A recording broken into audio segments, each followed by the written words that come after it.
This presentation is in fact a committee presentation. It's a presentation by the CLIC, the CLARIN Legal and Ethical Issues Committee. And we all know that the biggest legal issue that our community has to face now is the AI Act. So in our abstract and hopefully also in our full paper for the selected papers, we will try to take a bite on the AI Act. It's like, there's only one way to eat an elephant, one bite at a time. AI Act is really, really big. There are many things, many bites to be taken, but let's try and take the first bite together. Now, so for those of you who may not be interested in legal issues, I think you may still enjoy the presentation because there is something fun about it. So the fun thing is that on each slide there is a graphic, and all these graphics were generated by AI, by Canvas. And the way I generated them or had them generated is by using the text on the slide as a prompt. So this is how AI Canvas in particular sees my presentation or interprets the presentation. So the AI Act, you can see the full title, is a regulation. As we all know, as a regulation, it will apply directly across the EU member states. It does not require national implementation. It is already in force, but it is not yet fully applicable. Different norms, different rules will gradually become applicable until August 2026. But the rules that I'm gonna focus on today, the rules on general purpose AI models, are already applicable since August 2025. So, in a nutshell, there are 5 things in the AI Act. There are provisions on prohibited AI systems. So, no way, Jose, AI systems can't be done, illegal, prohibited. High risk AI systems, that is, be careful AI systems, you can do it, but there is a risk. We recognize that there is a risk, and as a provider of such a system, you need to address, anticipate, mitigate those risks. Now, prohibited AI systems, in my opinion, have very little to do with language technology, but high-risk AI systems potentially can. These are, for example, there's really a very long and complex list, a catalog. You would find there, for example, AI systems used in toys that can involve some language technology, or AI systems used in evaluation in education establishments, so grading student essays. That's also a high-risk system. There are rules on transparency of a certain AI system, and these are great rules. I love them. They're very interesting, but I will not tell you about them today. There are rules that I will focus on today on general purpose AI models, including, arguably, large language models. And finally, there are rules on AI governance. So the regulation creates some extra bodies that didn't exist a couple of years ago, like the AI Office, AI Innovation Board, or national competent authorities for AI. What we all need to know is that in general, research and development activities are excluded from the AI Act. So, since the main purpose of the AI Act is to promote innovation, safeguard academic freedom, and avoid hindering R&D. Uses of AI that are exclusively for research and development purposes, that is systems and models, AI systems and AI models that are specifically developed and used exclusively for research purposes, are beyond the scope of the AI Act. However, the AI Act applies to, let me call them dual use systems and models. And, we all remember the days when dual use could mean academia and outside of academia. Nowadays, dual use seems to mean almost exclusively civil and military. But I mean dual use as in to be used both in research and in academia and outside of research. So, for example, researchers can use ChatGPT in research. And although their use is limited to R&D activities, the system as a whole, ChatGPT, remains regulated by the AI Act. So it's really only the stuff that was created for research and remains forever in the research community, never to be placed on the market, never to be disclosed to anyone else beyond the research community. Only those systems are outside of the scope of the AI Act. All right, so let me tell you something now about the rules concerning general purpose AI models. So those models are defined as models that display significant generality and are capable of competently performing a wide range of distinct tasks. Now, that's easier said than done. It's easy to say that and more complex to identify a general purpose AI model. But the rule of thumb is that a model that has more than 1 billion, 1 billion being 10 to the power of 9, because it's ambiguous, parameters, is presumed to be a general purpose AI model. Now, in the recent guidelines from the European Commission, an alternative threshold is 10 to the power of 23 of flops. Flops being floating point per second. If you don't know what flops are, don't ask me. Ask someone smart. But this is a measure used to measure computing power, compute used in the training of a model. So more than 1 billion parameters, or more than 10 to the power of 23 flops, we are probably in the presence of a general purpose AI models, although it's the commission that has the final word always, and it's the commission that decides. Now, if you look at Wikipedia's page about LLMs, you will see that most LLMs developed after, say, 2019 meet this threshold, with a notable exception, for example, of BERT. BERT is slightly older, but is also significantly smaller than this. So BERT is probably not a general purpose AI model, despite being considered an LLM. But it can be generally said that modern LLMs are generally general purpose AI models. There are two subcategories.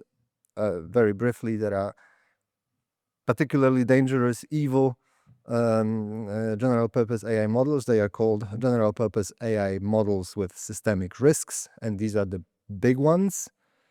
This is at least 10 to the power of 25 of flops.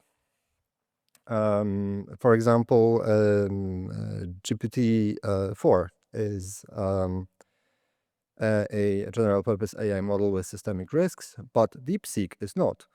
But yeah, the new big state-of-the-art models are models with systemic risks, and they are subject to stricter framework that I will not talk to you about today. And there is a lighter framework, alleviated framework for free open source general purpose AI models.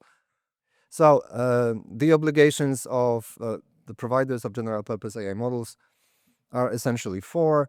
Those providers need to provide, draw up and keep up to date technical documentation of the model, including the results of the evaluation of the model. So evaluation of those models is mandatory now. Documentation to be made available to AI system providers.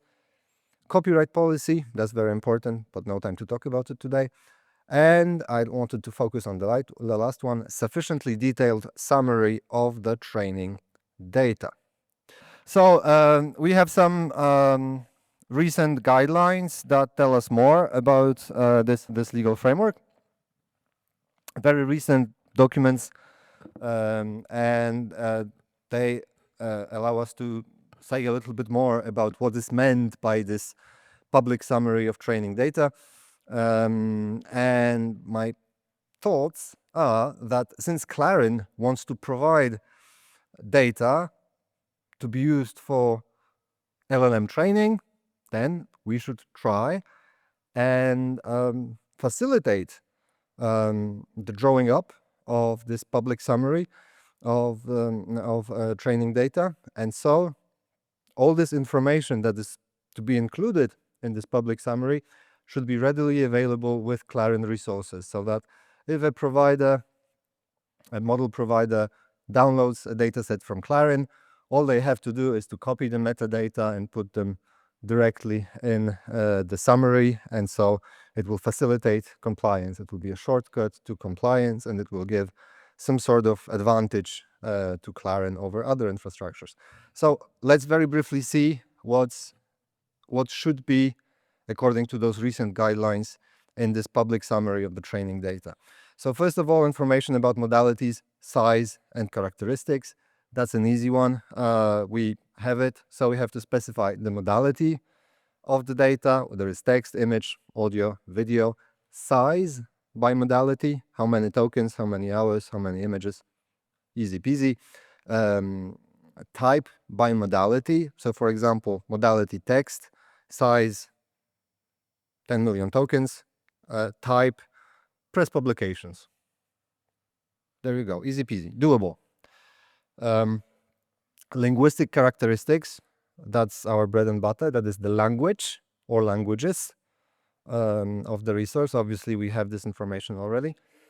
And other characteristics, if relevant, for example, regional or demographic. If it's a corpus of Bavarian German, then an important piece of information is that the language is German, but it is German spoken in Bavaria. So all the speakers are Bavarian. Now, the second category of information to be provided in the summary is about the data sources, and that's a big one and an important one. So there are essentially 6 categories in the guidelines, and we have to pick which categories of data sources were used to obtain the data for the resource. Publicly available datasets, non-publicly available datasets, data crawled or scraped from online sources, user data, arguably quite rare in language resources, synthetic data, AI generated, or other. And for each of these categories, there is more information to be provided. For example, for crawled data, we need to identify the crawler and shortly, briefly describe its behavior, how it was programmed to behave. Data processing aspects, what our community tends to call pre-processing, that is what measures were taken, for example, to remove illegal content. Did we use any blacklist classifiers, keywords? What are the measures taken to detect bias in the data, if any? Sorry. For example, what are the data curation methods that those involve cleaning, normalization. And the description should be in prose, and you can see that the code of practice actually recommends quite lengthy prose, 400 words to describe the measures to detect unsuitability of data sources. That's quite a lot. So I think we can agree that it would be cool to have this information. That's useful information, even if it's not required by law for everyone.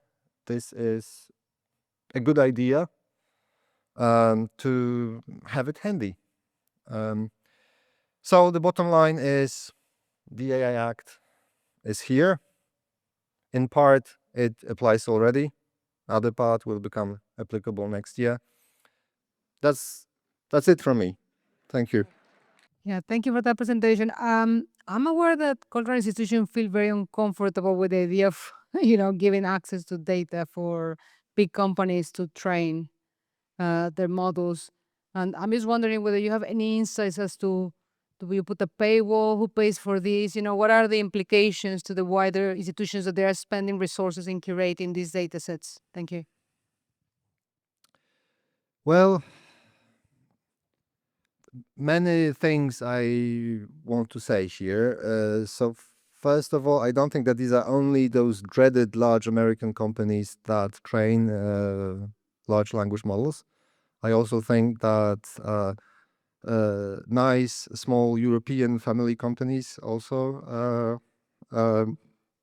can develop general purpose AI, especially as the threshold currently seems relatively high, but with technological progress, it will become relatively easier to meet. Secondly, I think CLARIN's objective has long been to make data as open as possible, and open means available for everyone for any purpose, and this includes to those naughty imperialistic companies. And who should pay for that? I mean, open data should be free. Do we have a framework that would distinguish between the categories of users depending on their size and their intentions? I don't think so. Should we have one? I don't think so. And yeah, these are the thoughts in my head right now. I hope it answers your question to an extent. Thank you.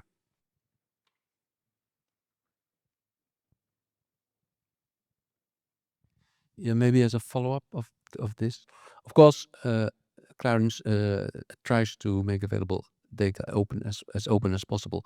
But of course, there are sometimes restrictions on data because they have been derived from others, and they are often within CLARIN only available to researchers, let's say, and they have to use their institutional login or a CLARIN login to access the data. That's the situation is different, of course.